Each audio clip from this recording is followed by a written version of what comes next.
সচিব হিসেবে তার দীর্ঘ একটা আমলা ক্যারিয়ার ও ছিল। খুবই তিনি একজন মুক্তিযোদ্ধাও ছিলেন এবং তাকে আজকে আটক করা হয়েছে। আমরা গত কিছুদিন ধরেই দেখছি যেই একটু সরব তাকে আটক করা হয়। তিনি এখানে আমার এই আয়োজনে প্রায় অতিথি হতেন। এখন পর্যন্ত আমার আয়োজকদের মধ্য থেকে 3 জনকে মানে আমার যারা অতিথি ছিলেন তার মধ্যে 3 জনকে আটক করা হয়েছে। আজকে আবু আলম শহীদ খান, এর আগে জনাব ডক্টর নাজমুল হাসান কলিমুল্লাহ এবং পান্না মঞ্জুরুল আলম পান্না, এই 3 জন কিন্তু আমার এখানে টক শোতে আসতেন। আটক করা হয়েছে তাদেরকে। আমি প্রথমে লুনানুরের কাছে একটু জানতে চাবো যে লুনানুর, আপনারা তো ফ্যাসিস্ট সরকার বলে আওয়ামী লীগ সরকারকে তাড়িয়েছেন, তো এখন কি আপনারা বুঝতে পারেন যে ফ্যাসিস্ট আসলে কারা?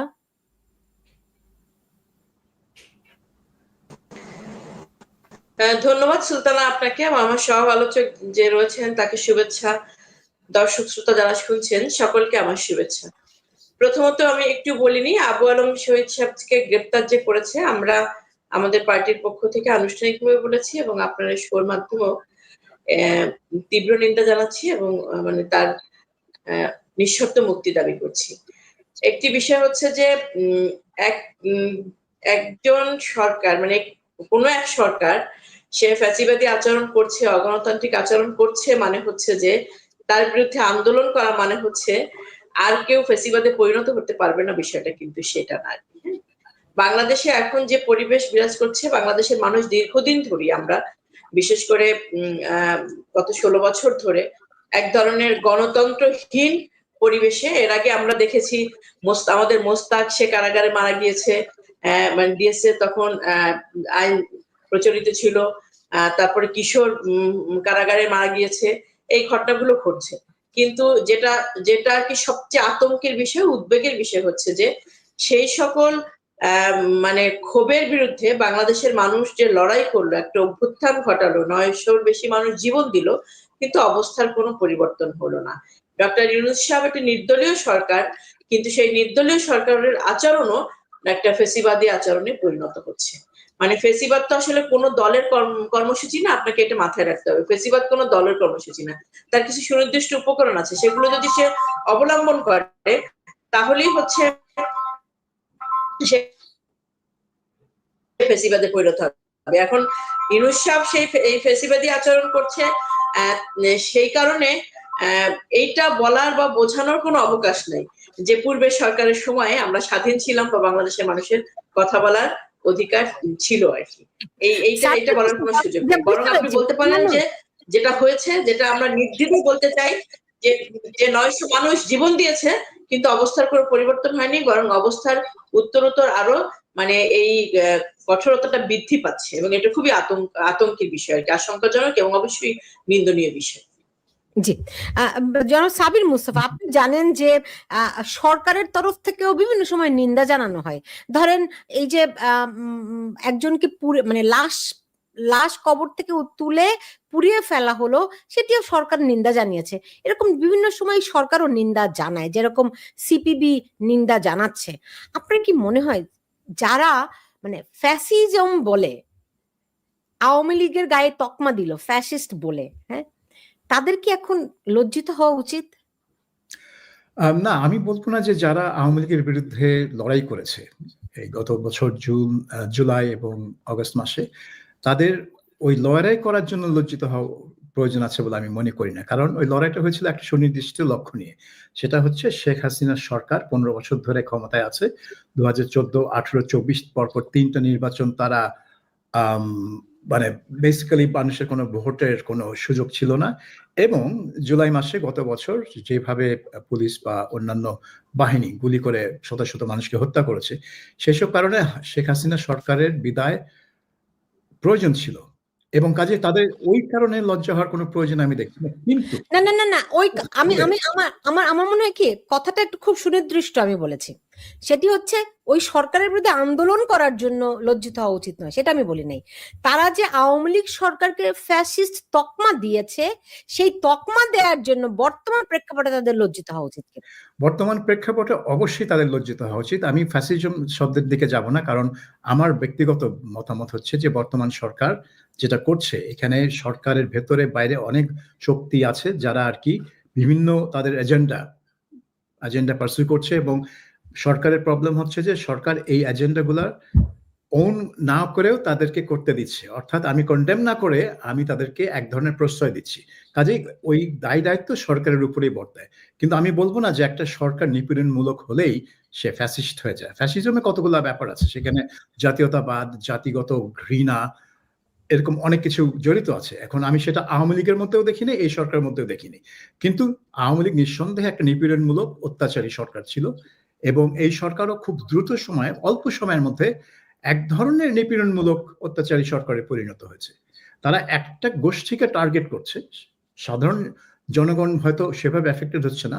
সাধারণ জনগণ এফেক্টেড হচ্ছে যে আইন শৃঙ্খলার যে অবনতি, সেই কারণে তার নিরাপত্তার অভাব, তারপরে অর্থনৈতিক কারণে তার যে কষ্ট, সেটা জনগণ সাফার করছে। কিন্তু অন্যদিকে রাজনৈতিক নিপীড়ন যেটা, সেটা একটা দিক লক্ষ্য করে করা হচ্ছে, এবং এটা সরকার মাঝে মধ্যে পুলিশ দিয়ে করছে, মাঝে মধ্যে যেগুলোকে আমরা মব বলি, মবগুলো করছে, কিন্তু পুলিশকে ওই মবের কর্মকাণ্ডটাকে এক ধরনের বৈধতা দিচ্ছে, যেটা আমরা 28 অগস্ট দেখলাম ঢাকা রিপোর্টার্স ইউনিটিতে, যে মঞ্চ 71-এ যে সভা হচ্ছিল, সেখানে গিয়ে একটা মব গিয়ে তাদেরকে আক্রমণ করলো, কিন্তু পুলিশ গিয়ে মবকে অ্যারেস্ট করেনি, করলো যারা আক্রান্ত তাদেরকে অ্যারেস্ট করে নিয়ে গেল। অর্থাৎ মবের যে মব ভায়োলেন্স, সেটার এক ধরনের বৈধতা তারা দিয়ে দিল। তো সেটার জন্য অবশ্যই এদের লজ্জিত হওয়া উচিত, কারণ তারা এই ধরনের নিপীড়নমূলক, এই ধরনের অত্যাচার থেকে, রাজনৈতিক অত্যাচার থেকে রক্ষা পাওয়ার জন্যই শেখ হাসিনার বিরুদ্ধে লড়াই করেছিল, এবং এইটাই ছিল জনগণের, মানে জনগণ যে তাদেরকে সমর্থন করলো, এই আশাই তো সমর্থন যে আমরা এখন বাংলাদেশে একটা পাবো যেখানে এই ধরনের নিপীড়ন, এই ধরনের ঔদ্ধত্যপূর্ণ সরকার, এই ধরনের নিপীড়নমূলক সরকার থাকবে না। কিন্তু সরকার ক্রমশ ওই দিকেই চলে গেছে। ক্রমশ আমি বলবো না, শুরু থেকেই ওই একটা গ্রুপকে লক্ষ্য করে, যেটা আর কি প্রথমে বলা হলো যে এরা হচ্ছে আওয়ামী দোসর, কিন্তু পরে আমরা দেখলাম যে শুধু আওয়ামী দোসর না, যারা 1971 মানে মুক্তিযুদ্ধ, বঙ্গবন্ধু নিয়ে কথা বলে, তাদেরকে ওই আওয়ামী দোসর ওই ব্র্যাকেটে ফেলে তাদেরকে টার্গেট করা হচ্ছে। কাজে ওই টার্গেটটা তাদের সবসময় ছিল। কাজে হ্যাঁ, আমি আপনার সাথে একমত যে যে উদ্দেশ্য নিয়ে এই অভ্যুত্থানটা ঘটানো হলো, তারপরে এখন যেদিকে যাচ্ছে, যারা অভ্যুত্থানটা করলো, যারা সরকারে আছে গত 1 বছর ধরে, তাদের অবশ্যই লজ্জা পাওয়া উচিত। জি, লুনানুর, এই যে ধরেন আবু আলম শহীদ খান, সবাই তাকে চেনে, মানে বাংলাদেশে ধরেন শেখ হাসিনার 15 বছরে এরকম তো ঘটনা কখনো ঘটেনি যে আবু আলম শহীদ খানের মতো কোনো ব্যক্তিকে এরকম আটক করা হয়েছে। কি কারণে? কারণ তিনি মঞ্চ 71-এর পক্ষে সেখানে উপস্থিত ছিলেন, রাইট?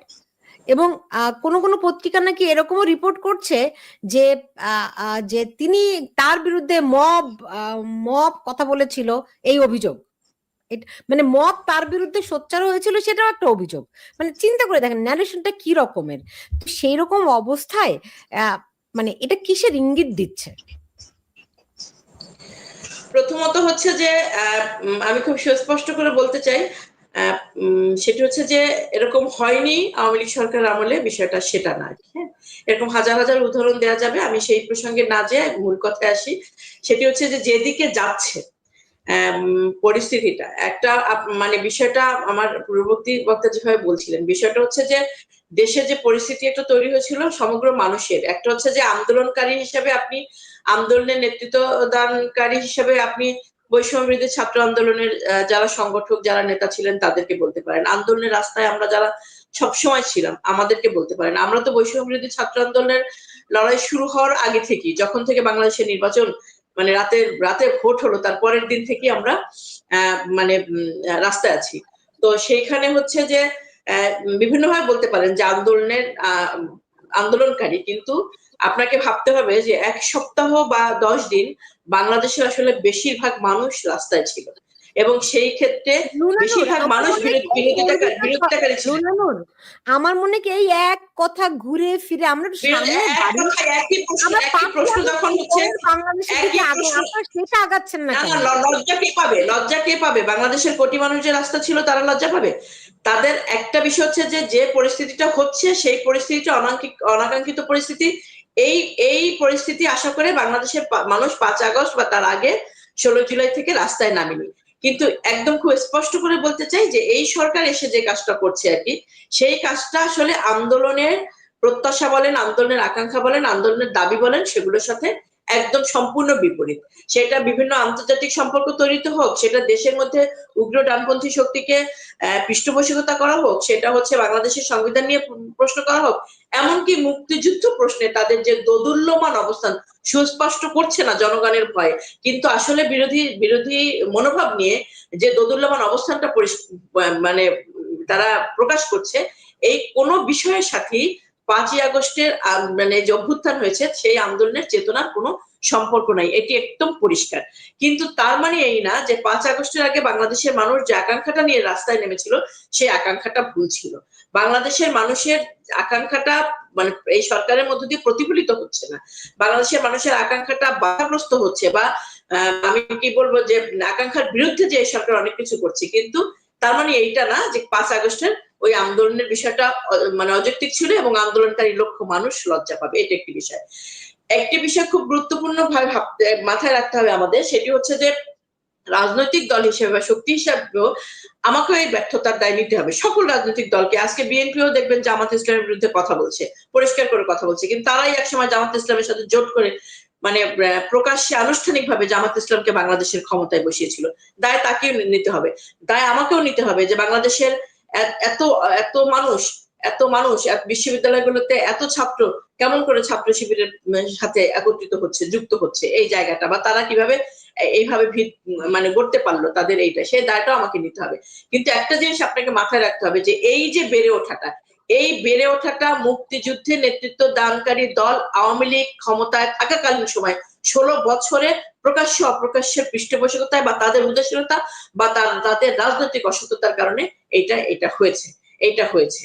মানে এই বেড়ে ওঠাটা হচ্ছে এই সময় এসে প্রকাশিত হতে পেরেছে। কিন্তু তার মানে কিন্তু এই না যে এই সময় তারা শক্তিশালী হচ্ছে, তাদের একটা শক্তিশালী ভিত্তি ছিল, সেটা প্রকাশিত হচ্ছে। সেই রাজনৈতিক সেই শক্তিশালী ভিত্তি গড়ার বিপরীতে কেন আমি আমার রাজনৈতিক ভিত্তিটাকে শক্তিশালী করতে পারলাম না, সেটি একটি ভিন্ন প্রশ্ন। সে দায় আমার আছে, সেই আলোচনা মানে অবশ্যই করতে চাই, সে জবাবদিহিতা বাংলাদেশের মানুষের কাছে করতে চাই। কিন্তু খুব পরিষ্কার ভাবে মনে রাখতে হবে যে যারা এখন দৃশ্যমান হচ্ছে তাদের এই দৃশ্যমানতা ছিল না, কিন্তু তাদের বেড়ে ওঠাটা ছিল। কিন্তু সেই বেড়ে ওঠার বিপরীতে রাজনীতিটা তারা মুক্তিযুদ্ধের কথা বলে ক্ষমতায় থেকেছিল। আমি আপনার কথা বুঝতে পেরেছি, আমার মনে হয় সাবির ভাই আপনার কথা খুব ভালো করে বুঝতে পেরেছে। এখন সাবির ভাই আমাকে যদি একটা জিনিস বলেন যে দেখুন, সব মানুষ রাস্তায় ছিল, কোনো সন্দেহ নাই, কিন্তু তারা কি জানতো এটার পিছনে একটা মেটিকুলাস ডিজাইন আছে? মানুষ কি জানতো যে এর পিছনে মিলিয়ন মিলিয়ন ডলার আছে? লুনানুর হয়তো জানতে পারে, কিন্তু সাধারণ মানুষ যারা দেখেছে তাদের সন্তানদেরকে পুলিশ গুলি করে হত্যা করছে, আসলে পুলিশ গুলি করে হত্যা করেছে কিনা আমরা এখন জানি না, কারণ এখন পর্যন্ত গত 1 বছর এই সরকার তদন্ত করে বের করতে পারেনি। কিন্তু সাধারণ মানুষকে এখানে আবার তারা মানে সার্বজনীন করে এই আন্দোলনের সহায়ক করে নিয়ে এসে কি হাসিল করতে চায় এরা? দেখেন, পুলিশ যে গুলি করেছে সেটা সাধারণ মানুষ জানে, কারণ তারা ভিডিও দেখেছে। অসংখ্য ভিডিও আছে যেখানে পুলিশের গুলি করার দৃশ্য আছে, পুলিশ, বিজিবি অটোমেটিক রাইফেল দিয়ে অনেক গুলি করার দৃশ্য ভিডিওতে আছে। কাজে এটা বলা ঠিক না যে আমরা জানি না যে পুলিশ গুলি করেছে কিনা। সেটা পুরোপুরি এত হতাহত এটা তো কোন জায়গার কোন হত্যা পুলিশের গুলিতে হয়েছে, কোনটা বিজিবির গুলিতে হয়েছে, কোনটা মানে আনআইডেন্টিফাইড হেলমেটধারী বন্দুকধারীদের, এটা তো একটা তদন্ত সাপেক্ষ ব্যাপার। এখন সাবির ভাই আমার পয়েন্টটা সেখানেই, এই সরকার তো গত 1 বছরে এই নিয়ে তদন্তও করলো না এবং তদন্ত করার কোনো প্রচেষ্টাও নিল না। তারপর কেন যারা বিশেষ করে রাজনৈতিক সাধারণ মানুষের কথা বাদই দেন, রাজনৈতিক দলগুলো সেই দাবিও তুলছে না, তাহলে তাদের কি এখন লজ্জিত হওয়া উচিত নয়? না, আপনি দেখেন, আমি যেটা পড়লাম দুদিন আগে যে এই জুলাই হত্যাকাণ্ড নিয়ে প্রায় 1800টা মামলা হয়েছে। এটা হচ্ছে আইসিটির বাইরে সাধারণ কোর্টে আর 1800 মামলা হচ্ছে, প্রায় 1800। তার মধ্যে মাত্র 8টির চার্জ ফ্রেম করা হয়েছে। তার মানে কি, মাত্র 8টির তদন্ত শেষ হয়েছে। তদন্ত শেষে তারা এনাফ এভিডেন্স পেয়েছে চার্জ ফ্রেম করার জন্য। এখন আপনাকে মানে মাথায় রাখতে হবে যে তদন্ত করছে কে? তদন্ত করছে পুলিশ। এখন এই পুলিশ কিভাবে তদন্ত করে সেটা তো বাংলাদেশের মানুষ খুব ভালোভাবেই জানে। তারা এক একটা মামলায় শত শত নাম ঢুকায় কিসের জন্য? ওই বিভিন্ন লোকের কাছ থেকে টাকা খাওয়ার জন্য, যে তুমি এই টাকা দাও, আমি তোমার নামটা ঢুকাবো না, বা যেটা যদি ঢুকিয়ে থাকি এটা আমি ফাইনাল রিপোর্ট দিয়ে দিব, তোমার নামে কোনো চার্জ হবে না। এটা তো জানা কথা। কাজে পুলিশ যখন এরকম করে আপনার তদন্ত করবে, তখন আপনি কি আশা করছেন যে এই যে এত এভিডেন্স থাকার পর, এত ভিডিও, এত আই উইটনেস, কারণ অনেক গুলি তো হয়েছে পাড়ায় পাড়ায়, লোকজন তাদের বাসার ছাদ থেকে, তাদের জানলা থেকে, তাদের বারান্দা থেকে এই গুলির দৃশ্য দেখেছে, তারপরেও এদের কয়জনের সাথে পুলিশ গিয়ে ইন্টারভিউ করেছে আমি জানি না। সো এটা হচ্ছে একটা দিক। আরেকটা দিক হচ্ছে যে কোনো আন্দোলনের সময় মানুষ তো আর সব গভীরে কি হচ্ছে সেটা জানে না। তারা মনে করে যে আমি কি চাই। এখন সাধারণ মানুষ যদি মনে করে যে এই সরকার একটা লাইন ক্রস করেছে, যখন 16ই জুলাই ছাত্রদের উপর গুলি হলো, 6টা ছাত্র মারা গেল, ওইটা ছিল একটা লাইন যেটা আগে কখনো ক্রস করা হয়নি। 2018 সালেও কোটা বিরোধী আন্দোলন হয়েছিল, তখনও কিন্তু গুলি করে ছাত্রদের হত্যা করা হয়নি। 16 জুলাই একটা লাইন ক্রস করা হয়েছে। তারপর কিন্তু অনেক লোক মনে করেছে যে এখন আর এই সরকারকে ক্ষমতা রাখা যাবে না। এখন এখানে মেটিকুলাস ডিজাইন, বিদেশিদের ইনভলভমেন্ট, টাকা পয়সার ছড়াছড়ি, সেটা হচ্ছে পিছনের ব্যাপার। সেটা জনগণের জানার কথাও না, জনগণ জানেও না, সে কেয়ারও করে না। তার কথা হচ্ছে যে এই সরকার আর ক্ষমতা থাকতে পারবে না। সেজন্যই তো এত শত শত লোক, আপনার রিক্সাওয়ালা বলেন, দিনমজুর বলেন, সবাই পরবর্তীতে রাস্তায় নামলো। এটা তো 16 তারিখের পরে তো শুধু ছাত্ররা রাস্তায় ছিল না, এখানে 19 তারিখ বলুন, 20, 21, 23 বড় বড় আন্দোলন যেটা হলো, যেখানে অনেক লোক মারা গেল, এখানে তো সাধারণ লোক মানুষ ছিল। এবং তারা কেন নামলো? এটা তো কোনো কারো প্ররোচনায় নামে নেই। তারা মনে করছে যে this is it, A line has been crossed, এবং এখন আর সরকার থাকতে পারে না। এই দেখেন নেপালে আজকে কি হলো, 19 জন গুলিতে মারা গেল পুলিশের। সন্ধ্যার মধ্যেই স্বরাষ্ট্রমন্ত্রী পদত্যাগ করে বসলেন। সন্ধ্যার মধ্যেই, সকালে দিনের বেলা গুলি হয়েছে, সন্ধ্যার মধ্যেই স্বরাষ্ট্রমন্ত্রী পদত্যাগ করলেন। বাংলাদেশে কি হলো আপনি এটা ভেবে দেখেন, আপনি কম্পেয়ার করে দেখেন, অ্যাকাউন্টেবিলিটিটা, জবাবদিহিতার পার্থক্যটা দেখেন। তো মানুষ কোথায় খেপবে বেশি? বাংলাদেশে খেপবে বেশি, তাই হয়েছে। রাইট। তো সেই ক্ষেত্রে আমার আমার লুনানুর, ধরেন যেই পরিস্থিতিটি তৈরি হয়েছিল, তারপরে সেটা একটা মানুষ বদল চাইলো, আপনারাও আন্দোলনের রাস্তায় থাকলেন, তারপরে যে বদলটি আসলো, প্রথম দিন থেকেই কি এটি স্পষ্ট হলো না যে যখন ডক্টর ইউনূস বললেন রিসেট বাটন চাপা হয়ে গেছে, এবং একে একে তারা যখন মুক্তিযুদ্ধের বিরুদ্ধে অবস্থান গ্রহণ করা শুরু করলো, তখন থেকেই কি স্পষ্ট হয়নি যে আসলে মানুষ যে আকাঙ্ক্ষা নিয়ে এই আন্দোলনে সামিল হয়েছিল, এটি ছিল সম্পূর্ণ একটা প্রতারণা তাদের সঙ্গে? এই সরকার একটা সম্পূর্ণ প্রতারক সরকার, এরকম কি বোধ হয়েছিল কিনা?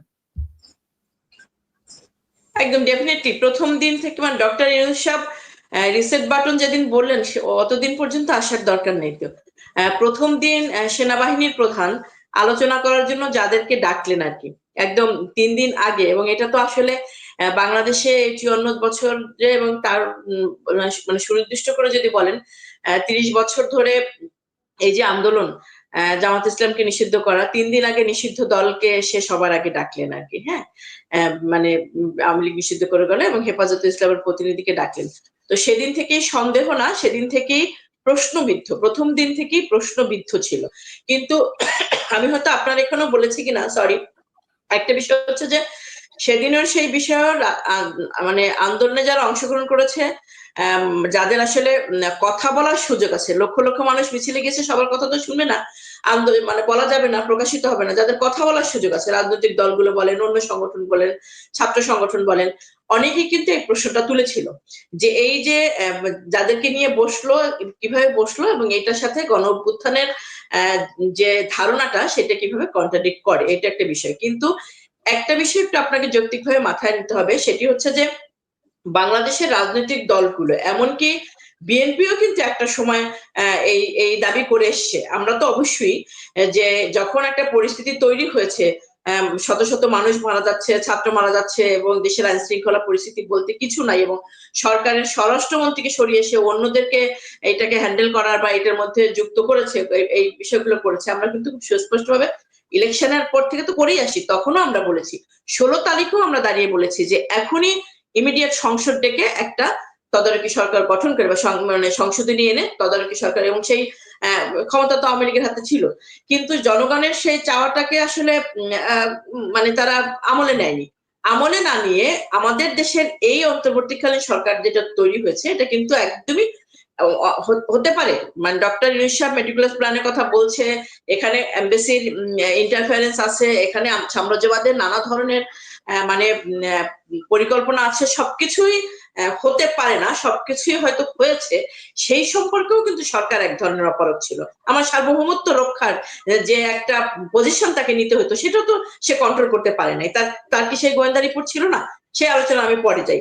কিন্তু যেটা হয়েছে যে এই যে উদ্ভূত পরিস্থিতিটা তৈরি হলো, এই পরিস্থিতিটা আসলে তো হুট করি একটা আন্দোলন, এত বাংলাদেশে তো এর আগেও স্বৈরাচারী সরকারের বিরুদ্ধে আন্দোলন হয়েছে, বা আমাদের মানে সৃষ্টির শুরুটা সেই 47-এর পর থেকে লড়াই সংগ্রাম করি তো আমরা এই পর্যন্ত এসেছি আর কি। হ্যাঁ, মানে কিন্তু হচ্ছে যে সেইটা হচ্ছে এই সময়ের মধ্যে সরকার পতন হয়ে যাবে এবং উদ্ভূত পরিস্থিতিতে এই ধরনের সরকার একটা গঠন, এই ধরনের আমাকে শেষ করতে দেন, এই ধরনের সরকার গঠন হওয়ার পরে আপনাদের বোধ করেন কিনা, নুনানুন একটু শুনেন। আমি বুঝতে পারছি খুব জঘন্য একটা সরকার ছিল, স্বৈরাচারী সরকার ছিল, ফ্যাসিস্ট সরকার ছিল, তা মানে যা খুশি তাই বলেন, ইটস ওভার, তাদেরকে টেনে হিসেবে নামানো হয়েছে, ফাইন। তারপরে এখন যে সরকারটি এলো এবং তাদের যে কর্মকাণ্ড, সেই দায় আপনারা নিচ্ছেন কিনা? প্রথমত হচ্ছে আমরা এই সরকারের অংশ না, এটা আপনাকে একটা মাথায় রাখতে হবে। আমরা একটা রাজনৈতিক দল, কোন রাজনৈতিক দলই কিন্তু, বিএনপিও কিন্তু এই সরকারের অংশ না। আপনার কথাটি শেষ করতে দিলে প্রশ্ন আপনার করতে হতো না। যে উদ্ভূত পরিস্থিতি এই সরকারটা গঠন হলো, এই সরকার গঠনের কোনো রূপরেখা আমরা রাজনৈতিক দলগুলোও দিতে পারিনি, আন্দোলনকারী কোনো শক্তিও দিতে পারিনি। একটা বিশেষ পরিস্থিতিতে হুট করে এই সরকারটা গঠন হলো। বলতে পারেন যে আপনারা তো অংশ ছিলেন না, আপনাদের মতামত নেয়নি, সেটা অন্য আলোচনা, বা আমরা মানে যে প্রক্রিয়া তৈরি হয়েছে সেই প্রক্রিয়াটা বা যাদেরকে যুক্ত করা হয়েছে সেই সকল বিষয়ে আমরা একমত ছিলাম না। কিন্তু যেহেতু আমাদের রাজনৈতিক দলগুলোর পক্ষ থেকে সরকার গঠন কিরকম হবে, সরকারের কর্মকাণ্ড কি হবে, এবং সংবিধানের অনুযায়ী কোনোভাবেই কোনো পরিস্থিতি কোনো মানে একটা কাঠামোর মধ্যে থেকে তৈরি করার কোনো সুযোগ ছিল না, সেই ক্ষেত্রে এই সরকারের প্রত্যেকটা বিষয়কে প্রথম থেকে প্রশ্নবিদ্ধ আমরা করিনি। প্রত্যেকটা জায়গায় আমরা নক করেছি, প্রত্যেকটা জায়গায় আমরা মানে প্রশ্ন তুলেছি, কিন্তু বাধাগ্রস্ত করিনি এই কারণে যে হচ্ছে যে আসলে বিকল্প জায়গাটা ছিল না। কে বাংলাদেশের এই সময়ে সরকারের প্রধান হবে, অন্তর্বর্তীকালীন সরকারের, এর কিন্তু কোনো মানে রূপরেখা বা কোনো উদাহরণ আমাদের সামনে ছিল না। যার কারণে ডক্টর ইউনূস সাহেব এসেছে এবং যে ঘটনাগুলো ঘটেছে সেই ঘটনাগুলোকে আমরা শুরু থেকে বারবারই বলেছি যেগুলো সঠিক না, কিন্তু এইভাবে করা উচিত। কিন্তু আজকে 1 বছর পরে এসে যখন হয়েছে, সেটা হচ্ছে যে আলটিমেটলি যদি আমি মনেও করি যে অন্তর্বর্তী সরকারের প্রতি বাংলাদেশের সকল মানুষের সমর্থন রয়েছে এবং সে বাংলাদেশের মানুষের পক্ষেই কাজ করছে, তাহলে আসলে সে তার 3 মাস 6 মাস নির্বাচন ঘোষণার যে সময়, যে এখতিয়ার সাধারণ ধারণার উপরে আমাদের প্রচলিত মানে কনভেনশনাল যেটা সিস্টেম, সেটাও কিন্তু পার হয়ে গেছে। এটা একটা বিষয়। সেকেন্ডলি হচ্ছে যে কিছু পদক্ষেপ যেগুলো সে নিচ্ছে, সেটা হচ্ছে যে ফার্স্ট পদক্ষেপ নেওয়া উচিত ছিল, যেটি হয়েছে যে আমাদের দেশে কয়েকদিন কোনো সরকারই ছিল না এবং সেই সময় থানাগুলোতে হামলা হয়ে অস্ত্র লুট হয়ে গেছে, জেলখানা ভেঙে জঙ্গি বের হয়ে গেছে। একটা গণ অভ্যুত্থান পরবর্তী কয়েকদিন এরকম অস্থিতিশীল বিষয়টা থাকাটা কিন্তু খুব অস্বাভাবিক বিষয় না আর কি। হ্যাঁ, যেহেতু গণ অভ্যুত্থানের সরকার, পতিত সরকার কারো কাছে সঠিকভাবে বা শান্তিপূর্ণভাবে সে ক্ষমতা হস্তান্তর করে দিয়ে যেতে চায় না, একটা ভ্যাকুয়াম থাকে, তখন যে বিষয়গুলো হয় সেই ভ্যাকুয়াম সময়ে আমাদের দেশে অনেক বড় ক্ষতি হয়ে গেছে। জেলখানা ভেঙে জঙ্গিরা বেরিয়ে গেছে, থানা থেকে অস্ত্র লুট হয়েছে, থানায় আগুন লাগিয়ে পুলিশ মেরে ফেলা হয়েছে। এরপরে সরকার এসে যে জায়গাগুলো শুরু করলো, যে বিনা প্রশ্নে সকল মামলা প্রত্যাহার করা শুরু করলো, গায়েবী মামলা করা শুরু করলো, দাগী আসামিদের খালাস দেওয়া শুরু করলো, আমরা কিন্তু তখন থেকে শুধু মানে বাংলাদেশের বেশিরভাগ রাজনৈতিক দলই 71-এর ঘাতক যুদ্ধাপরাধীরা তারা এই শূন্য জায়গায় এসে তাদের একটা জায়গা করে নেওয়ার চেষ্টা করছে আর কি। সেইটাকেও আসলে বিচ্ছিন্নভাবে দেখা যাবে না। সেটাই এত বছরের আমাদের রাজনৈতিক যে দেউলিয়াত্বপূর্ণ, আমাদের আদর্শিক যে দেউলিয়াত্বপূর্ণ আমাদের রাষ্ট্র ক্ষমতায় যারা ছিল, তাদের সুযোগটা তারা নিয়েছে আর কি। এই এত বছর ধরে বাংলাদেশের রাষ্ট্র যারা পরিচালনা করছে, তাদের যে আদর্শিক দেউলিয়াত্বপূর্ণ, সেই সুযোগটা নিয়ে এখন হচ্ছে তারা এটা করছে। কিন্তু এই সরকারের যে স্টেপ গুলো এবং তার যে কতগুলো মানে এখতিয়ারবিহীন কাজ যে সে শুরু করেছে, সেই কাজগুলো কিন্তু আমরা প্রথম থেকে প্রশ্ন করে আসছি। এবং আপনারা দেখবেন যে ঐক্যমত কমিশন যে গঠন করেছে, বাংলাদেশের নির্বাচন ব্যবস্থা, বাংলাদেশের সরকারি ব্যবস্থা একদম ভেঙে পড়েছিল কিন্তু দুর্নীতি দুর্বৃত্তায়নে। আমরা ঐক্যমত কমিশনের মধ্য দিয়ে যে তার যদি কোনো পজিটিভ পরিবর্তন হয় সেখানে আমরা যুক্ত হয়েছিলাম, কিন্তু যখনই দেখলাম যে এটা আসলে বাংলাদেশের সংবিধান পরিবর্তনের দিকে এগোচ্ছে, আমরা কিন্তু এক কথায় বাংলাদেশের কমিউনিস্ট পার্টি প্রথম দিন ওয়াকআউট করে চলে এসেছি এবং আমরা বলেছি আমাদের পক্ষে সম্ভব না। বিএনপি অনেকগুলো নোট অফ ডিসেন্ট দিয়েছে, 33টা না 31টা নোট অফ ডিসেন্ট দিয়েছে, কিন্তু আমরা কিন্তু পরিষ্কার করে বলে দিয়েছি মানে যে এই আপনারা ঐক্যমত কমিশনে সংখ্যায় কম আমাদের হলেও পক্ষে আওয়াজটা করা অনেক সম্ভব বেশি। না। বুঝতে পেরেছি আপনারা সংখ্যা অনেক কম আওয়াজ হলেও থাকবে, আওয়াজটা সত্যি অনেক বেশি। আদর্শিক সত্যিটা যদি থাকে আওয়াজ থাকে, আর যদি আদর্শিক সত্যিটা না থাকে তাহলে পালিয়ে যেতে হয়। জি জি, সাবির মুস্তাফা, ধরেন আওয়ামী লীগ আমলে বাক স্বাধীনতা ছিল না, এখন পরিস্থিতিটা কি? এখন বাক স্বাধীনতা কোথায়? আপনি তো শুরুতেই বললেন যে আপনার আলোচনায় ঢাকায় যে ৩ জন, আমি বলবো যে আমি আসলে আওয়ামী লীগের আমলে বাক স্বাধীনতা একদমই ছিল না আমি সেটা বলবো না, কারণ আমরা এটা দেখেছি যে এমনকি শেষ পর্যন্ত বাংলাদেশের বিভিন্ন টেলিভিশন টক শোতে কিন্তু আওয়ামী লীগের সমালোচক লোকজন আসতেন এবং কথা বলতেন এবং তারা আওয়ামী লীগের এই সমালোচনা আবু আলম শহীদ খানই তো আওয়ামী লীগের বড় সমালোচক ছিলেন। এবং ডক্টর সলিমুল্লাহ হক খান কি টিভি টক শোতে আসতেন না? কিন্তু আমরা জানি যে নিউ এজের সম্পাদক নুরুল কবিরকে ব্ল্যাকলিস্ট করা হয়েছিল, সেটা একটা স্বৈরতান্ত্রিক পদক্ষেপ, এটা কোনোভাবেই সমর্থনযোগ্য না। কিন্তু অন্যান্য দিক থেকে অনেক সমালোচকই তখন সমালোচনা করছেন এবং করতেন। এখনো আমি দেখি যে ইউনূস সরকারের সমালোচনা বাংলাদেশের টেলিভিশন এবং রেডিওতে দেওয়া হয় এবং প্রচার করা হয়, টেলিভিশনে বিশেষ করে। নিউজ পেপারে একটু কম দেখি, এবং নিউজ পেপার আমি একটু খোঁজ খবর নিয়ে যেটা বুঝতে পারছি যে নিউজ পেপার একটু হুমকির মধ্যে থাকে, তারা একটা ভয়ের মধ্যে আছে, যেটা টিভি বলারা একটু কম ভয়। আমি এটা কারণটা আমি খুঁজে পাচ্ছি না, কিন্তু এটা ডেফিনেটলি আমি জানি যে নিউজ পেপারের মালিক এবং সম্পাদকরাও, সাংবাদিকরাও তারা একটা ভয়ের মধ্যে আছে। একটা ভয় শুধুই, আগে তো ডিজিএফআই থেকে ফোন করা হতো, এখন বলা হয় যে সরকার থেকে ফোন করা হয় না, কিন্তু এটা কিন্তু প্রাইভেটলি এই নিউজ পেপারের লোকজন কিন্তু এটা সমর্থন করে না, তারা ফোন কল পায় এবং তারা জানে কোথা থেকে ফোন কল আসে এবং কি ভাষায় তাদেরকে তিরস্কার করা হয়। কিন্তু তার চেয়ে বড় ভয় যেটা আওয়ামী লীগ আমলে ছিল না, সেটা হচ্ছে মবের ভয়, যে কেউ একটা ফেসবুকে পোস্ট দিল, আমি জুলাই বিপ্লবী এবং আমরা তোমার টেলিভিশন স্টেশনে এসে এটা করবো সেটা করবো, if you don't do this. এটা একটা হলো যে একটা 3টা টিভি চ্যানেলের সাংবাদিককে একদিনে 3 চ্যানেলের মালিক তাদের সাংবাদিকদেরকে ছাঁটাই করে দিলেন, কারণ একটা হুমকির পরিপ্রেক্ষিতে। তো এইটা তো হচ্ছে যে সাংবাদিকদের স্বাধীনতার উপর একটা বিরাট হুমকি। তো সেই হুমকির মধ্যে তারা আছে, একটা মবের হুমকি আছে। সরকার থেকে যে হুমকি নাই তা না, কিছুটা আছে, অন্যভাবে আছে, ভিন্নভাবে আছে। ডিজিএফআই কি করে আমি জানি না, আমি শুনলাম যে ইদানিং নাকি ডিজিএফআই টেলিফোন করে নিজেদেরকে পরিচয় করিয়ে দিচ্ছে, চা খাওয়ার আমন্ত্রণ জানাচ্ছে, তবে বিষয়টা এখনো ওই হুমকির পর্যায়ে যায়নি।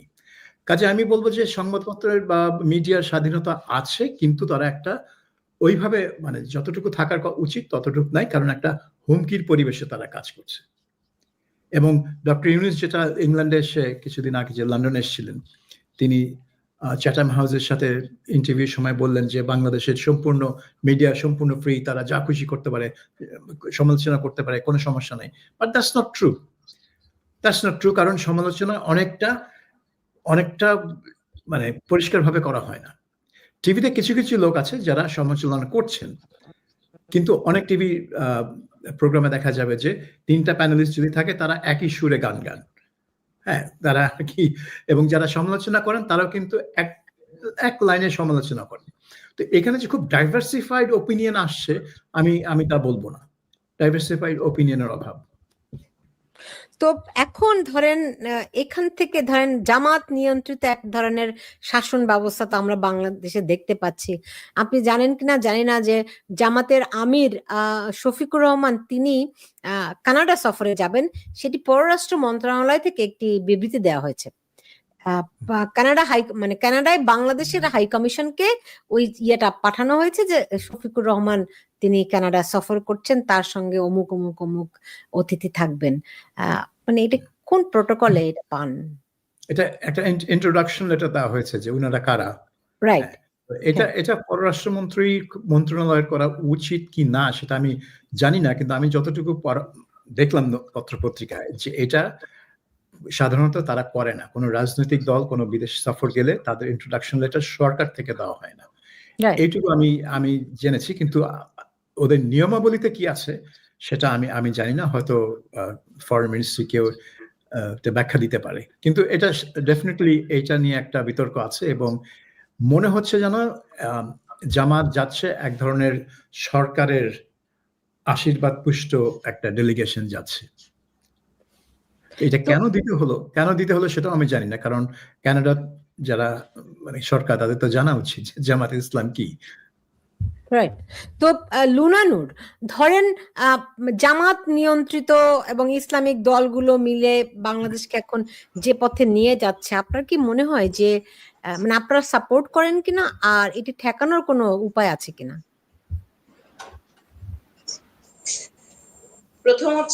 প্রথমত হচ্ছে সাপোর্ট করেন কিনা এই প্রশ্নটা আমার কাছে খুবই মানে অমূলক মনে হয়েছে আর কি। কেন অমূলক মনে ঠেকানোর হবে? উপায় আছে। কেন অমূলক মনে হবে? দাঁড়ান, অমূলক কেন মনে হবে? অমূলক কেন মনে হবে? হ্যাঁ, আগে সেটা কারণ উত্তর দেন।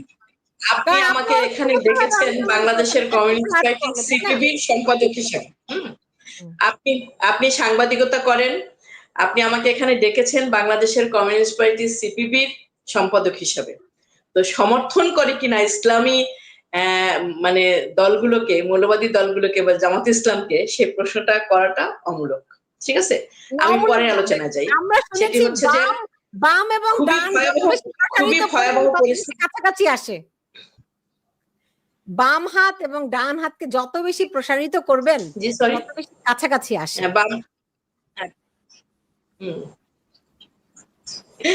আচ্ছা, ঠিক আছে।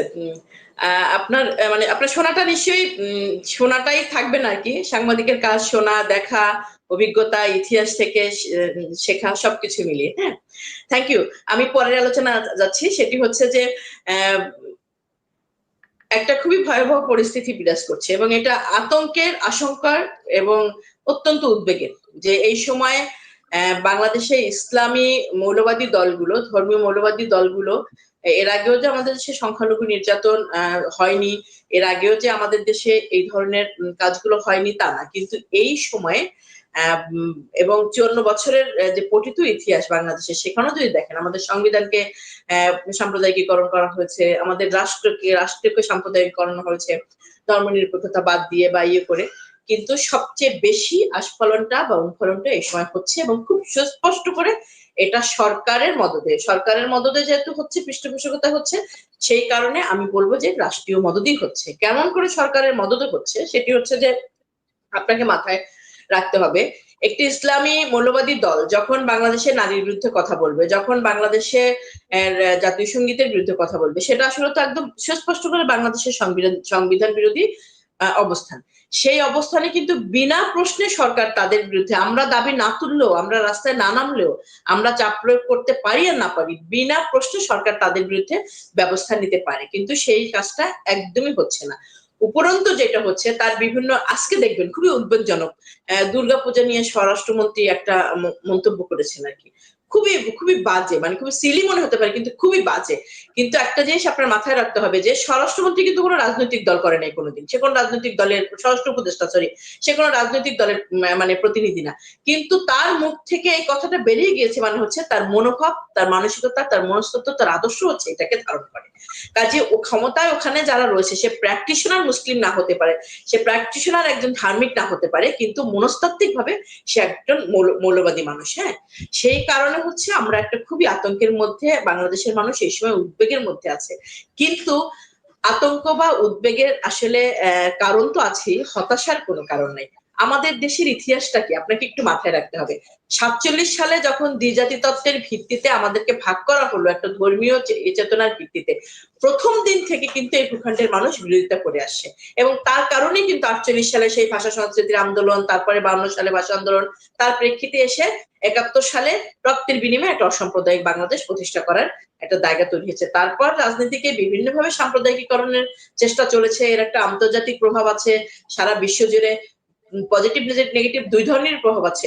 সাম্রাজ্যবাদের একটা প্রভাব আছে আমাদের মধ্যে মৌলবাদী শক্তিকে সংহত করে রাখার, আবার পৃথিবী জুড়ে বিভিন্ন জায়গায় যেভাবে মুসলমানদের প্রতি আক্রমণ হচ্ছে একটা প্রজন্মের, সেই কারণে হয়তো এক ধরনের মানে কি বলবো মানে সফট কর্নার তৈরি হচ্ছে। সেই টোটাল বিষয়টা হচ্ছে যে আমাদের রাষ্ট্র তৈরির যে মতাদর্শ জায়গাটা, আমাদের যে যাত্রাটা, আদর্শিক যে জায়গাটা, সেই জায়গাটার আমরা আমাদের মানসিকতাটা বা আমাদের জনগণের এই জায়গাটা হয়তো গড়ে উঠতে পারিনি। এবং তার সাথে সাথে পাড়ায় পাড়ায় মাদ্রাসা, ইসলামী এইডের মাধ্যমে জ্ঞান প্রচার ও মুক্তমুখ সেই বিষয়গুলো রয়েছে। কিন্তু এর বিপরীতে খুব সুস্পষ্ট একটা বিষয়, সেটা হচ্ছে যে বাংলাদেশের মানুষ কিন্তু অসাম্প্রদায়িক চেতনাটাকে বা সম্প্রীতির চেতনাটাকে এখনো বহন করে। মানে একটি নির্বাচন যদি হয়, আমাদের এই মুহূর্তে বাংলাদেশের রাজনৈতিক দলগুলোর কাছে সবচেয়ে বড় মানে জায়গাটা হচ্ছে, লড়াইয়ের জায়গাটা হচ্ছে বাংলাদেশের একটি নির্বাচিত সরকার প্রতিষ্ঠিত হোক। জি। এবং আমি আসলে, আপনি একজন দেশপ্রেমিক সাংবাদিক, আপনাকে আমি আশ্বস্তই করতে চাই, একটি নির্বাচন হলেই আসলে আমাদের কাছে পরিষ্কার হয়ে যাবে যে ইসলামী মৌলবাদী শক্তি যারা বাংলাদেশে রয়েছে বা ৭১-এর যুদ্ধাপরাধী যারা রয়েছে, তারা এই সময় হয়তো এসে উপরিকাঠামোতে একটা বড় ধরনের আস্ফালন দেখাতে পারছে, কিন্তু বাংলাদেশের জনগণ তাদেরকে কখনোই গ্রহণ করবে না। এটা আসলে হবে না। এটা মানে আওয়ামী লীগকে নেতিকরণের মধ্য দিয়ে মুক্তিযুদ্ধের বিপরীতে বাংলাদেশের মানুষ অবস্থান নিবে না। এই বিষয়টা আমি আসলে আপনাকে মানে আশ্বস্ত করতে চাই এবং বাংলাদেশের মানুষকে আহ্বান জানাতে চাই। আমি বুঝতে পেরেছি। আপনি আশ্বস্ত করছেন শুনে আমি খুব প্রীত হলাম, কিন্তু আমি আশ্বস্ত হতে পারছি না। সাবির মুস্তাফা, আমাকে যদি বলেন যে এখানে আশ্বস্ত হওয়ার কি কোনো কারণ আছে? ঠিক যে বাংলাদেশের মানুষ এগুলি মানবে না, আমিও এটা বিশ্বাস করি, মানুষের উপর ভরসা রাখি। কারণ আমাদের ইতিহাস বলে বাংলাদেশের মানুষ এইসব কোনোদিনও মানবে না, হয়তো সময় লাগবে, কিন্তু একটা না একটা সময়ে তারা ঘুরে দাঁড়াবে। কিন্তু এই যে যারা এই মানুষকে মবিলাইজ করে, মানুষকে রাজনৈতিক দলগুলো যে নেতৃত্ব দেয়, গত ১ বছরেও কোনো রাজনৈতিক দলকে তো দেখলাম না এই যে লুনানুর যে কথাগুলি বললেন তার বিরুদ্ধে রুখে দাঁড়াতে, তার বিরুদ্ধে মানুষকে মবিলাইজ করতে, তার বিরুদ্ধে মানুষকে ঐক্যবদ্ধ হয়ে, মানে যে এক ভয়ঙ্কর নাশকতার পরিস্থিতি বাংলাদেশে চলছে বা চালানো হচ্ছে বা বাংলাদেশকে ঠেলে দেওয়ার প্রবণতা, সেটি ঠেকানোর রাজনৈতিক কোন রকম কোন উদ্যোগ কি দেখছেন? না, এখানে একটা জিনিস, সেটা হচ্ছে যে বাংলাদেশে এই মুহূর্তে বা অদূর ভবিষ্যতে নির্বাচনের মাধ্যমে একটা ধর্মীয় মৌলবাদী সরকার আসার সম্ভাবনা খুবই ক্ষীণ। এবং যেটা লুনানুর বলছেন যে বাংলাদেশের মানুষ যখনই তারা সুযোগ পায় ভোট দেওয়ার, তারা কিন্তু ওই মৌলবাদী, তারা নিজেরা যতই ধর্মভীরু হোক না কেন, তারা কিন্তু সেই মৌলবাদী ক্যান্ডিডেটদের ভোট দেয় না বা দলকে ভোট দেয় না। সেজন্যই জামাত ইসলামের ভোট ৮, ৯, ৬, ১০ এরকমের মধ্যেই সীমাবদ্ধ আছে বহুদিন ধরে, বাড়ছে না। কিন্তু সমস্যা কিন্তু বাংলাদেশের জন্য সেটা না, মানে যেটা বাংলাদেশের জন্য বিপদ, সেটা ওই সরকারে ক্ষমতায় ধর্মান্ধ বা মৌলবাদী শক্তির উপস্থিতি না। সেটা হচ্ছে যে মৌলবাদী শক্তি কিন্তু থাকে ক্ষমতার বাইরে এবং তারা অর্গানাইজ করে নিজেদেরকে বাইরে। আপনি হেফাজতে ইসলামের ব্যাপার দেখেন, হেফাজতে ইসলাম কিন্তু পরিষ্কার বলে দেয় যে তারা কোনো রাজনৈতিক শক্তি না, তারা কখনোই নির্বাচন করবে না, তারা কখনোই কোনো নির্বাচনী জোট থাকবে না। কিন্তু তাদের মতে যেটা ইসলামী বিষয় সেটা যাতে প্রতিষ্ঠা হয়, বা তাদের মতে যেটা অনইসলামিক বিষয় সেটা যাতে মুছে ফেলা হয়, ধ্বংস করা হয়, সেজন্য কিন্তু তারা চাপ প্রয়োগ করবে, তারা লাখ লাখ লোক তাদের মাদ্রাসা থেকে রাস্তা নামাবে। এখন এটা অনেক সময় হয় যে একটা আপনার মুক্ত, স্বাধীন, গণতান্ত্রিক এবং উদারপন্থী রাষ্ট্রের যে মূল্যবোধ, সেটার সাথে তাদের মূল্যবোধের অনেক সংঘর্ষ হয়। এবং এই সংঘর্ষ যখন হয় তখন বাংলাদেশে যেসব সরকার থাকে তাদের কিন্তু সেই সাহসটা থাকে না তাদের মোকাবেলা করার। আপনি দেখেন আওয়ামী লীগের জন্য একটা আর্টিকেল অফ ফেথ হচ্ছে বঙ্গবন্ধু। তারা যাত্রাবাড়ির মোড়ে শেখ মুজিবের একটা স্কাল্পচার, ভাস্কর্য স্থাপন করার জন্য চীন থেকে ভাস্কর্য বানিয়ে নিয়ে আসলো। তারা পারলো সেই ভাস্কর্য স্থাপন করতে পারলো না, কেন? হেফাজত ইসলাম বললো যে না, ওখানে একটা মাদ্রাসা আছে, এই মাদ্রাসার সামনে একটা মূর্তি থাকতে পারে না। ব্যাস। অনেকে ভেবেছিল যে আওয়ামী লীগ অন্তত শেখ মুজিবের প্রশ্নে গিয়ে মানে রুখে দাঁড়াবে, যে না, তোমাদের অনেক কথা শুনছি, কিন্তু এইখানে আমি ছাড় দেব না। কিন্তু ছাড় তো দিল, সেই স্তম্ভ পড়ে আছে, প্লিন্থটা পড়ে আছে, স্ট্যাচু আর ওটার উপরে উঠলো না। এখন তো ওটার কোনো প্রশ্নই ওঠে না, ওই স্ট্যাচু কোথায় আমি নিজেও জানি না।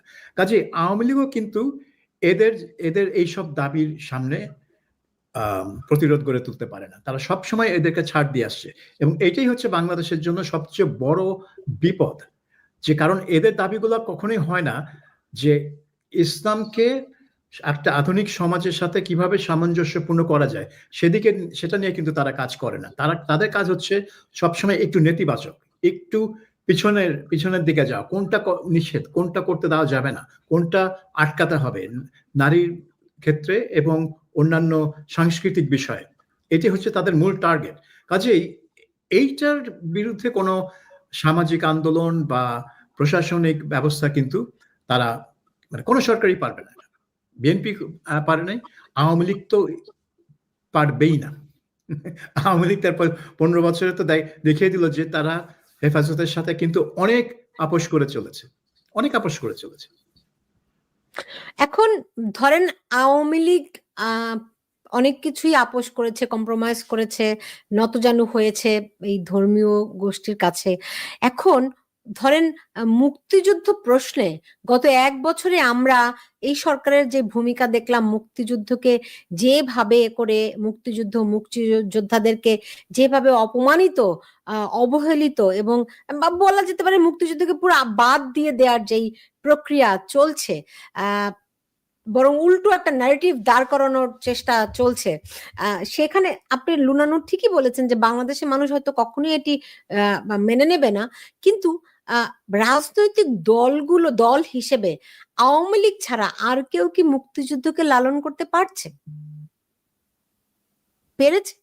এই গত 1 বছরে যে পরিমাণ মানে মুক্তিযুদ্ধকে নিয়ে আপনি বলতে পারেন যে আওয়ামী লীগ আমলে তো মুক্তিযুদ্ধকে নিয়ে ব্যবসা হয়েছে, চেতনা ব্যবসা হয়েছে, হেন হয়েছে তেন, অনেক কথা আপনি বলতে পারেন, ট্রু, সেগুলোও সত্য। কিন্তু গত 1 বছরে কোনো একটি রাজনৈতিক দলকে কি আমরা দেখলাম যারা মুক্তিযুদ্ধের ইতিহাস, মুক্তিযুদ্ধের বিষয়টিকে বুকে আঁকলে ধরে সামনে এগিয়ে যাওয়ার চেষ্টা করলো? প্রথমত হচ্ছে যে মুক্তিযুদ্ধের চেতনা যে বিষয়টা আর কি, মুক্তিযুদ্ধের ধারণা বা মুক্তিযুদ্ধ কেন হয়েছিল সেই বিষয়টি থেকেই বাংলাদেশ অনেক সরে এসেছিল অনেকদিন ধরে, বিশেষ করে 75 পরবর্তী সময় ধীরে ধীরে বিএনপি থেকে আওয়ামী লীগ, তারপরে আওয়ামী লীগের থেকে বিএনপি আর একটু বাড়িয়ে, তারপরে আওয়ামী লীগ আরেকটু এগিয়ে এরকম করে করে আমরা জায়গা থেকে সরে এসেছি। এখন আপনি যদি বলেন যে আপনি আপনার চোখে পড়েছে কিনা, গত 5 আগস্টের পরে আমি সুনির্দিষ্ট করেই বলতে চাই বিএনপির অবস্থানও কিন্তু বিএনপি তৈরি হওয়ার পরে সে 1979 সালের পর থেকে এই পর্যন্ত আমার মনে হয় সবচেয়ে বেশি সুস্পষ্ট করেছে তার বক্তব্যের মধ্যে দিয়ে মুক্তিযুদ্ধের পক্ষে, মানে মুক্তিযুদ্ধের পক্ষে বিএনপির নেতৃত্ব। আমরা বিএনপির রাজনৈতিক উত্থান, বিএনপি সৃষ্টি বা বিএনপির মানে সেসব বিষয়ে আলোচনা না, যে বিএনপির নেতৃত্বের পক্ষে থেকে সুস্পষ্ট করে মুক্তিযুদ্ধের পক্ষে একদম এরকম বক্তব্য আমার মনে হয় আমি এর আগে কখনো শুনিনি আর কি। হ্যাঁ,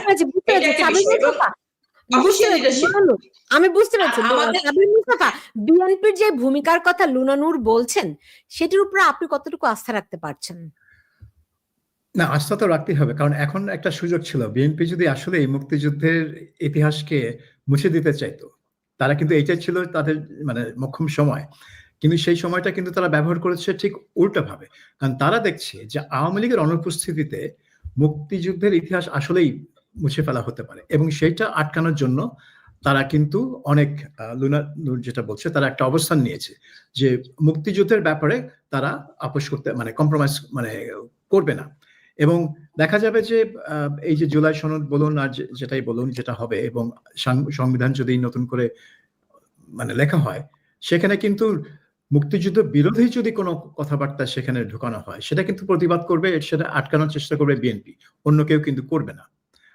অন্য কেউ করবে হয়তো তাদেরকে পাত্তা দেওয়া হবে না, কারণ তারা ছোট দল বলে, বিপ্লবী কমিউনিস্ট পার্টি বলেন বা সিপিবি, বোধহয় আপনারা বোধহয় এখন আর যান না ওই জাতীয় ঐকমত্য কমিশনের সভায়, না যার ফলে আপনাদের ভয়েস আর ওখানে নেই। বয়কটের এই একটা সমস্যা, আপনাদের কথা বলার সুযোগটা আর কি আপনারা হারালেন। কাজে আমি আমরা শুরু থেকে এ কারণেই গিয়েছিলাম যে অন্তত মানে প্রশ্নগুলো রাখা আর কি, এবং নির্দ্বিধায় বিনা প্রশ্নে যেন তারা কোনো সিদ্ধান্ত না নিতে পারে। কিন্তু আসলে তো এখানে ব্যাপকভাবে আপনি যেটা বলেছেন যে বড় রাজনৈতিক দলের একটা বিষয়, তারপর হচ্ছে যে এই যেটা আরেকটা যে মানে প্রেসার গ্রুপ তারা বলছে আর কি, মব বা অন্য রাজনৈতিক কিংস পার্টি তারা যে গঠন করেছে, তাদের যে অবস্থান, এই বিষয়গুলো তো আসলে মানে মানে পূর্ব সিদ্ধান্ত নেয় আর কি, মানে প্রি ডিসাইডেড এক বিষয়গুলো নিয়ে তারা এসে হয়তো বলে, যার কারণে আমাদের মনে হয়েছে যে আমরা তো আসলে একটা দীর্ঘ সময়, এবং সবচেয়ে গুরুত্বপূর্ণ বিষয় হচ্ছে যে রাজনৈতিক দলগুলোকে এই যে একটা বিষয়ের মধ্যে আটকে রেখে একটা দেশ পরিচালনার, আমরা এখানে 30-35টা রাজনৈতিক দল অংশগ্রহণ করতাম, প্রত্যেকটা পয়েন্টেই যদি 35টা দল আমরা একমত হই, তাহলে আসলে আমাদের ভিন্ন ভিন্ন রাজনৈতিক লড়াইটা কিসের আর কি।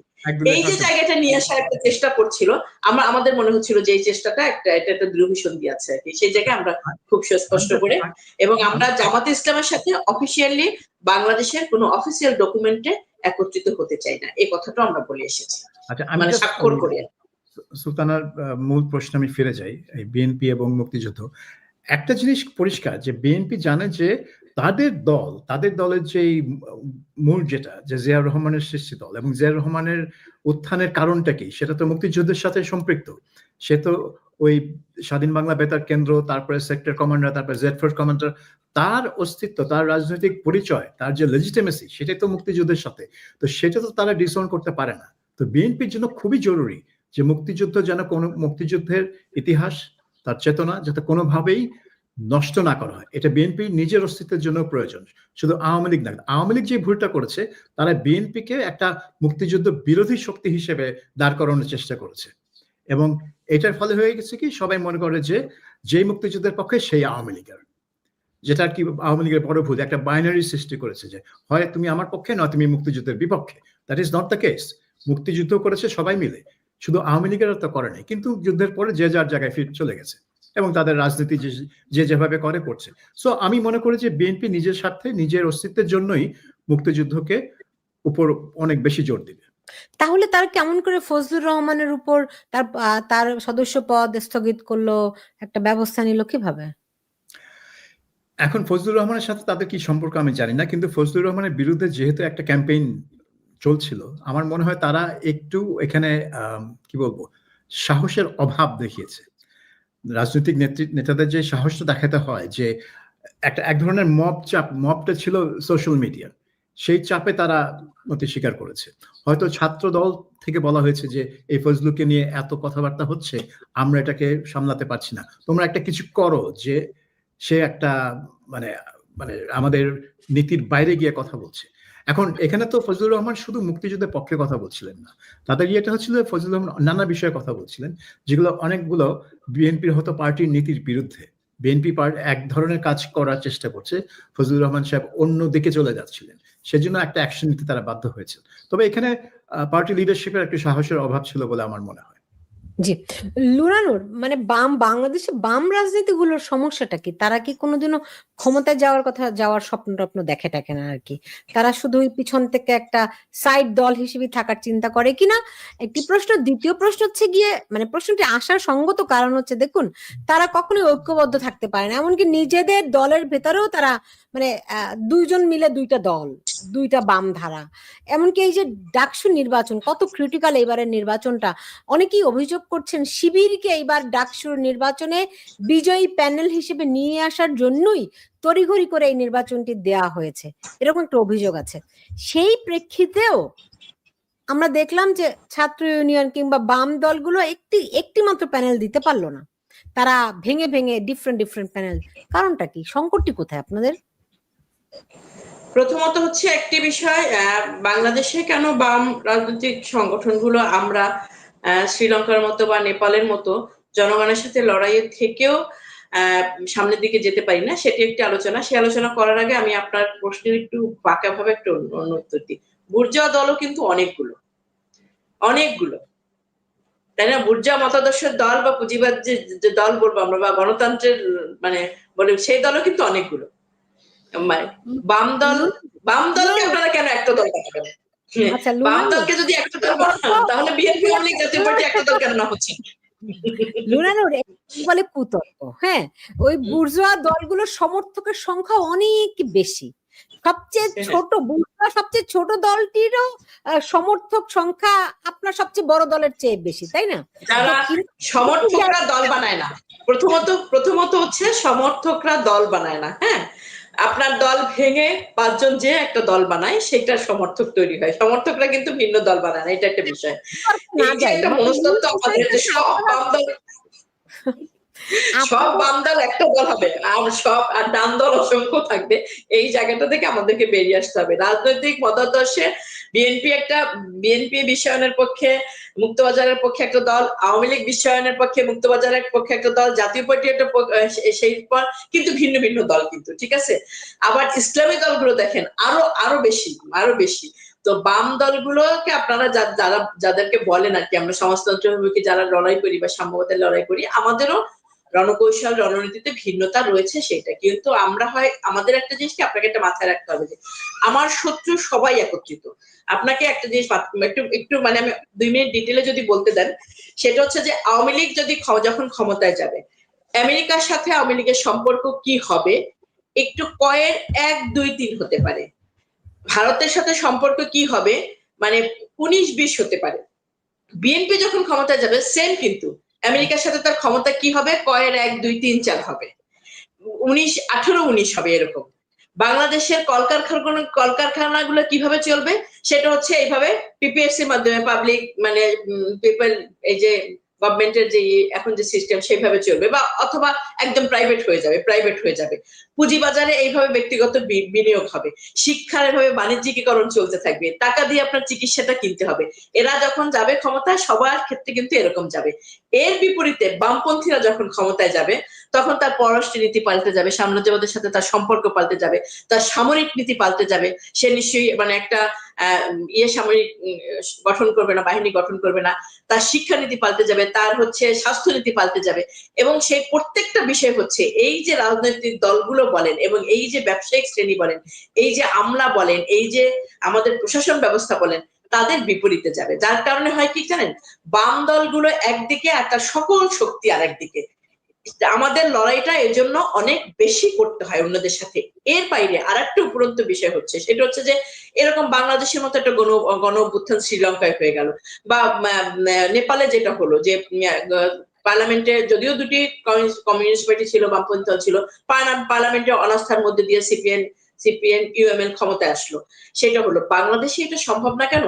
সবসময় বামপন্থীদের সাম্রাজ্যবাদের মদতে, সাম্রাজ্যবাদের খুব সুচিন্তিত মানে পরিকল্পনা হিসেবে তাদের যে তাত্ত্বিক রয়েছে, তাদের পরিকল্পনা অনুযায়ী সমাজতন্ত্রকে বা বামপন্থীদেরকে একটা ধর্ম বিরোধী অংশ হিসেবে হাজির করা হচ্ছে। একটা মুসলিম সংখ্যাগরিষ্ঠ দেশে বিনা প্রশ্নে আমরা তাদের সাপোর্টটা পাওয়াটা আমাদের জন্য কিন্তু আপনি যত যাই বলেন না কেন, আমি তো দেখি সাম্রাজ্যবাদ বিরোধী ধোঁয়া তুলে তারা সাম্রাজ্যবাদের তাবেদারি করে। এখন এটি তো মানে এই গত 1 বছরে তো তাই দেখলাম। আপনি সেই আলোচনায় না যান, আপনি আমাকে বলুন যে এই ডাকসুর নির্বাচনে তা আপনারা একটি প্যানেল পর্যন্ত দিতে পারলেন না কেন? একটা প্যানেল আমরা দিব? শত প্যানেল আছে, আমরা কেন একটা প্যানেল? প্রত্যেকটা প্যানেলের স্পেসিফিক এজেন্ডা থাকবে, ম্যানিফেস্টো থাকবে, আমাদের কেন একটা প্যানেল দিতে হবে? ছাত্রফ্রন্টের ম্যানিফেস্টো ভিন্ন, ছাত্র ইউনিয়নের ম্যানিফেস্টো ভিন্ন, ফেডারেশনের ম্যানিফেস্টো ভিন্ন, সবাই তো একভাবে দেখবে না, একভাবে দেখবে না, কেন আমরা একটা প্যানেল দিব? দুইটা প্যানেল, ছাত্র ইউনিয়নের 2 ভাগ হয়ে দুইটা প্যানেল। ছাত্র ইউনিয়নের 2টা প্যানেল না, আপনি এটা ছাত্র ইউনিয়নের একটা অংশ প্রতিরোধ পর্ষদের সাথে যে নির্বাচন করতেই পারে, সেটা করতেই পারে। আমি একটা এই অর্থে বলি যে আপনি বললেন যে ছাত্র ইউনিয়নের মূল অংশ থেকে এরা একটা দু একটা বিষয়ে দ্বিমত হওয়ার কারণে বেরিয়ে যে একটা অংশ তৈরি করেছে, তারা প্রতিরোধ পর্ষদের সাথে ইলেকশন করছে। একটা প্যানেল এখন ঐক্যবদ্ধভাবে জামাত ইসলামকে ঠেকানোর জন্য ন্যূনতম ঐক্যের ভিত্তিতে একত্রিত হওয়া, সেটা একটা ডিফারেন্ট বিষয়। সেটা অতীতে বাংলাদেশে অনেক রাজনৈতিক দলগুলো, আমরা ছাত্র দলের সাথে একত্রিত হয়ে রাকসুতে আমরা আন্দোলন করেছি, আমরা চট্টগ্রাম বিশ্ববিদ্যালয়ে আন্দোলন করেছি, আমি যখন ছাত্র ইউনিয়নের সভাপতি ছিলাম তখন এটা আমরা ঘটিয়েছি। কিন্তু নির্বাচন যখন হবে এবং একটা পরিবর্তিত পরিস্থিতিতে যখন নির্বাচন হবে, তখন আমার কি সুস্পষ্ট বক্তব্য, আমার কি পরিকল্পনা, সেটা জনগণের কাছে নিয়ে যেতে হবে। আপনাদের কেন আমাদেরকে ঠেলে গাদাগাদি করে একটা জায়গায় ঢুকিয়ে দিতে হবে? রাজনীতিতে তো আমার ভিন্ন মত থাকতেই পারে, আমার মানে প্রকাশ্য মত থাকবে, আমার ভিন্নতা থাকবে, আমার ভিন্ন ভাবনা থাকবে, আমার চিন্তা স্বচ্ছতা থাকতে হবে। আমি একটু আপনার শোর মাধ্যমে আগামীকালকে ডাকসু ইলেকশন, আমি যেহেতু একসময় ছাত্র আন্দোলনের মধ্য দিয়ে আমার জাতীয় রাজনীতিতে মানে প্রবেশ, আমি জানি যে আপনারা এসে সবাই দেখে আমি ঢাকা বিশ্ববিদ্যালয়ের সকল শিক্ষার্থীদেরকে শুধুমাত্র এই আহ্বান জানাবো, যারা বিশ্ববিদ্যালয়ের গণতান্ত্রিক চর্চা করেছে, যারা মুক্তিযুদ্ধের চেতনাকে প্রকৃত অর্থে ধারণ করে, বিশ্ববিদ্যালয়ের ধারণাকে সমুন্নত রাখতে যে আগামীকালকে যেন ঢাকা বিশ্ববিদ্যালয়ের শিক্ষার্থীরা তাদের পক্ষে রায় দেয়। জি, অনেক ধন্যবাদ। আসলে লুনানুর, আপনার সঙ্গে আমার অনেক হার্ড টক হয়। এর বড় একটা কারণ যে আমরা তো চাই, আমি নিশ্চিত সাবির ভাইও চাই, একটা সমতার ভিত্তিতে সমাজ আমাদের দেশে প্রতিষ্ঠিত হোক, এবং সেটি তো আপনারাই বলেন যে বুর্জোয়া দলগুলো বাস্তবায়ন করবে না, আমরা জানি। তো যখন বাম দলগুলোকে সেই কাঙ্ক্ষিত জায়গায় না দেখি, তখন তো প্রশ্নগুলো আসে। তো সাবির ভাই, আপনার মানে আমি শেষ প্রশ্ন করছি আপনাকে, ডাকসু নির্বাচনকে ঘিরে আপনি কি দেখেন, যে শিবির আবার নতুন করে ক্ষমতায়ন হচ্ছে কিনা, বাংলাদেশের ইতিহাসে প্রথমবারের মতো পুরো জেকে বসছে কিনা, এবং বাম রাজনীতির পরিণতিটি শেষ পর্যন্ত কোথায়? ডাকসু নির্বাচনকে আমি কিভাবে দেখি? আমি দেখি যে ৩৯,০০০ ছাত্রছাত্রী ভোট দেবে। ৩৯,০০০ ছাত্রছাত্রী। বাংলাদেশের ভোটার হচ্ছে ১২,৬১,০০,০০০ লক্ষ। সেই ১২ কোটি, প্রায় ১৩ কোটি ভোটারের দেশের ৩৯,০০০ ভোট দেবে যেই নির্বাচনে, সেই নির্বাচনে আমি কেন মাতামাতি করবো, এত মাতামাতি করবো? এই নির্বাচনটা হচ্ছে একটা বিশ্ববিদ্যালয়ের ছাত্র সংসদ নির্বাচন করার জন্য, যে ছাত্র সংসদের আসলেই বিশ্ববিদ্যালয়ের চেহারা পরিবর্তন করার কোনো ক্ষমতা নেই। কারণ প্রশাসনিক কোনো ক্ষমতা এই ছাত্র সংসদে নেই। তারা যতই মানে মানে টক শোতে গিয়ে যা খুশি বলুক না কেন, প্রশাসনিক ক্ষমতা হচ্ছে প্রশাসনের, ভিসি এবং তার টিমের। কাজেই এটা নিয়ে আমার এত মাথা ব্যথা নেই। আমার খালি একটা জিনিস মনে হয় যে সবাই বলছে যে ছাত্র শিবিরকে আটকাতে হবে, কেউ কিন্তু বলছে না যে আমাকে ভোট দিন। বলছে ছাত্র শিবিরকে আটকাতে আপনি এটা করেন, ওটা করেন, সেটা করেন, তোমরা সবাই একসাথে অমুককে ভোট দাও, তোমরা একসাথে এই আবিদকে ভোট দাও, এই কাদেরকে ভোট দাও, ওই সাদেককে ভোট দাও, এক একটা নাম শুনি। কিন্তু কেন ভাই? ছাত্র শিবির তার এজেন্ডা নিয়ে নির্বাচন করছে, এক একজন এজেন্ডা নিয়ে নির্বাচন করছে। তো ছাত্রদলকে তো ভোট দিব আমি, যদি আমি ছাত্র দলকে চাই। আমি তো ছাত্র ফেডারেশন বলুন বা ছাত্র ইউনিয়ন বলুন, তাদেরকে ভোট দেবো যদি ওদের এজেন্ডা আমার কাছে মানে অ্যাকসেপ্টেবল হয়। তো এখানে আমি একটা দুর্বলতা দেখছি, বিশেষ করে বাম যারা বলে যে সব বাম কেন একসাথে হয়ে শিবিরকে প্রতিহত করছে না। তো এটা তো ৫টা যদি বাম দল থাকে, ৫টা বাম দল ৫টা প্যানেল দিবে। এখন প্রত্যেকে চাইবে যে তার দিকে ভোটারদের আকৃষ্ট করতে। সেখান থেকে যদি শিবির যেতে যায়, ওয়েল এটাই পরিস্থিতি।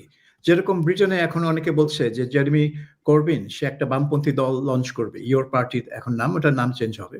এবং অনেকেই বলছে এই দেখো ইয়োর পার্টি যদি মাঠে আসে তারা ২০% ভোট নিয়ে নেবে এবং সেগুলো সব যাবে লেবার থেকে।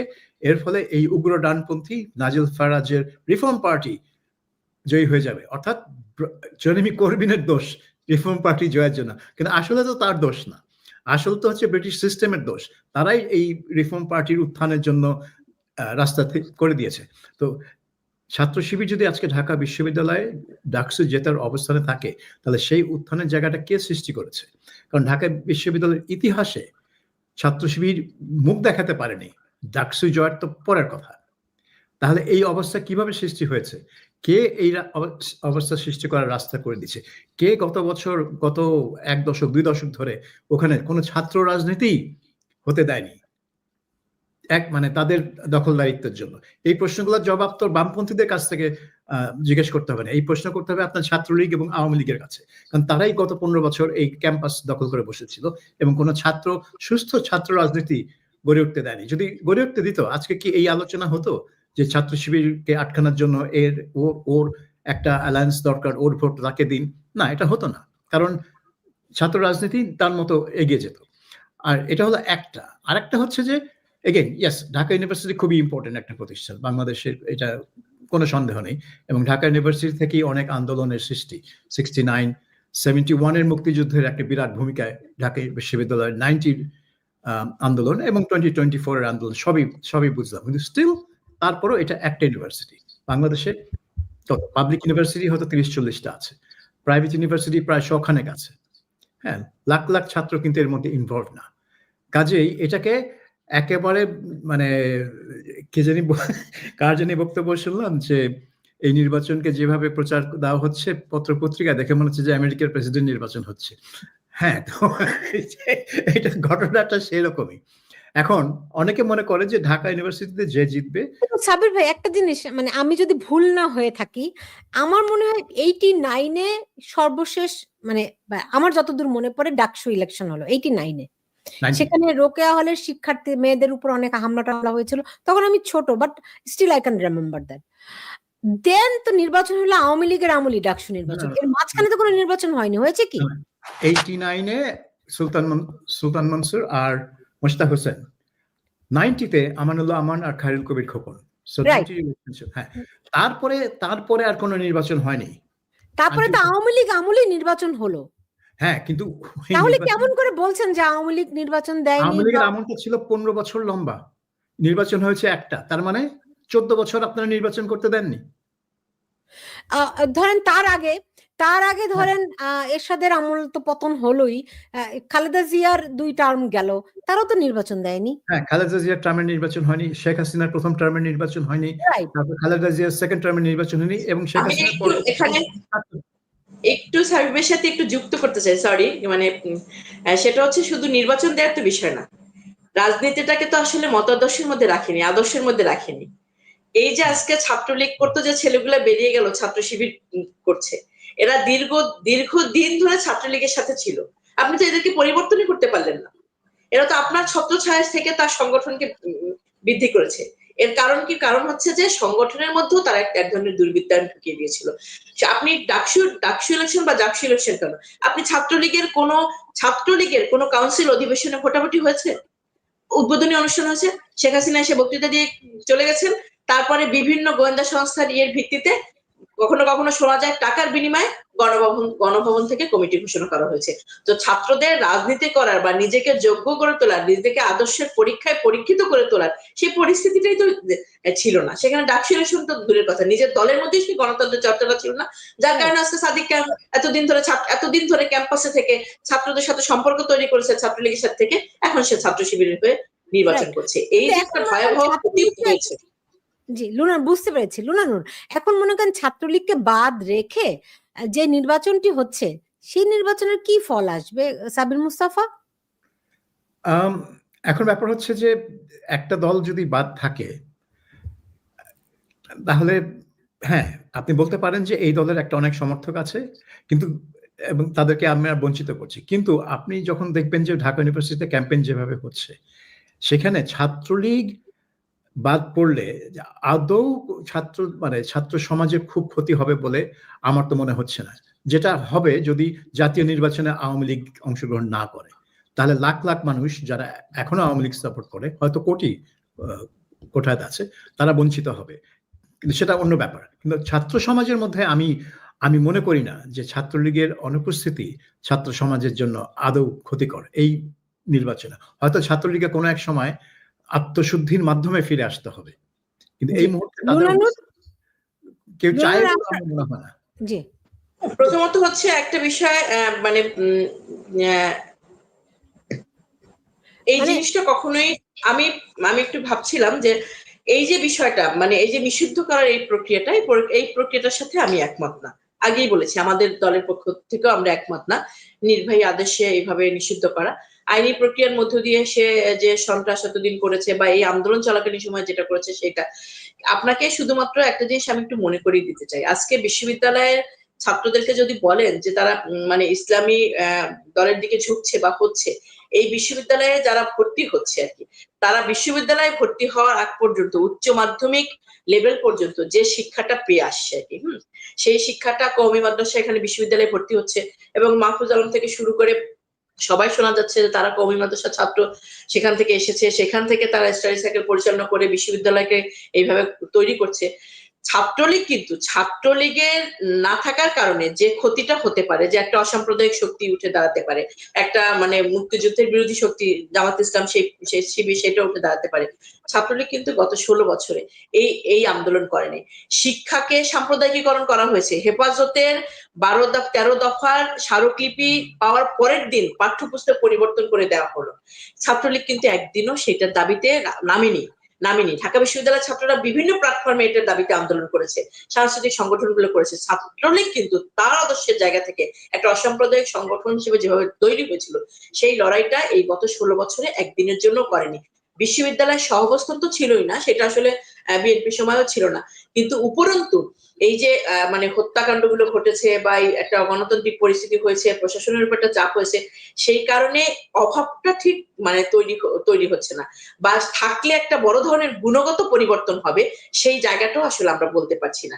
কারণ এই তাদের যে 16 বছরের এর আগে হচ্ছে সঙ্গে একটা জিনিস আমি বুঝতে পারছি না। ধরেন সাবির ভাই যেটি বললেন, আমি শেষ করব, আসলে শেষ রিমার্কটা বলি, সেটা হচ্ছে যে আপনারা দুজনই বললেন যে ছাত্রলীগের অনুপস্থিতি আপনারা মানে কোনো একটা ইম্প্যাক্ট করবে এটা মনে হচ্ছে না। সেই সুযোগটি, সেই বিষয়টি কি ডাকসুর শিক্ষার্থীদের উপরে দিয়ে দেওয়া উচিত ছিল না? এই ব্যালটই কি আসতে পারতো না যে আমরা এই ছাত্রলীগকে চাই কি চাই না, সেটা হতে পারতো, সেটাই বরং ন্যায়সঙ্গত হতো। এটি নির্বাহী আদেশ দিয়ে বন্ধ করে আমরা একটা অ্যাজাম্পশন তৈরি না করে বরং শিক্ষার্থীরা সিদ্ধান্ত নিত তারা কি চায়, তাই না? বরং এটি তো অনেক বেশি বড় ধরনের স্বৈরতান্ত্রিক আচরণ, যে আমি একটি রাজনৈতিক দলকে, সে ছাত্র সংগঠন হোক আর জাতীয় রাজনৈতিক দলই হোক, আমি তাদেরকে অংশ নেওয়ার সুযোগই দিলাম না, কারণ জনগণ তাদেরকে চায় না। এবং কে নির্ধারণ করলো? Nobody nose. এটা তো এর চেয়ে বড় স্বৈরতান্ত্রিক আচরণ তো কিছু হতে পারেই না।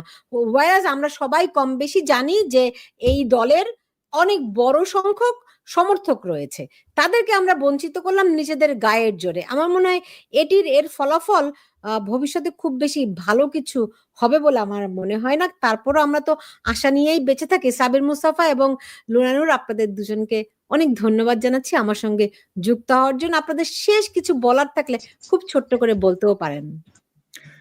না, আমার শেষ বলার, আপনার সাথে আমি একমত হই যে হ্যাঁ, এটা ঠিক যে 1954 সালে নির্বাচনের মাধ্যমে বাংলাদেশের জনগণ মুসলিম লীগকে নিশ্চিহ্ন করে দিল।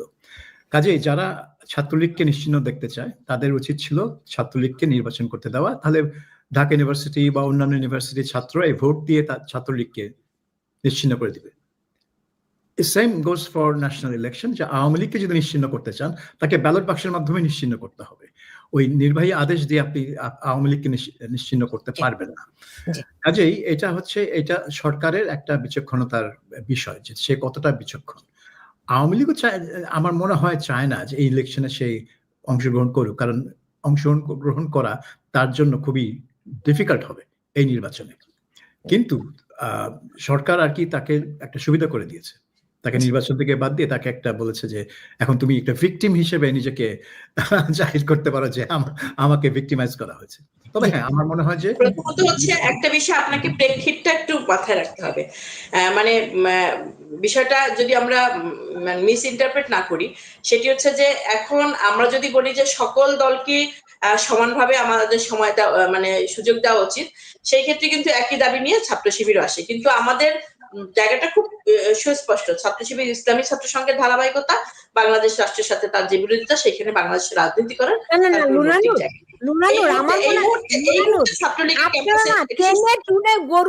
গরুর রচনা পড়ে আসছেন। এই মুহূর্তে ছাত্রলীগের ক্যাম্পাসে যে অবস্থা, এই মুহূর্তে ক্যাম্পাসে ছাত্রলীগের অবস্থা, যাই হোক, লুনানুর কথা বন্ধ হয়ে গেছে।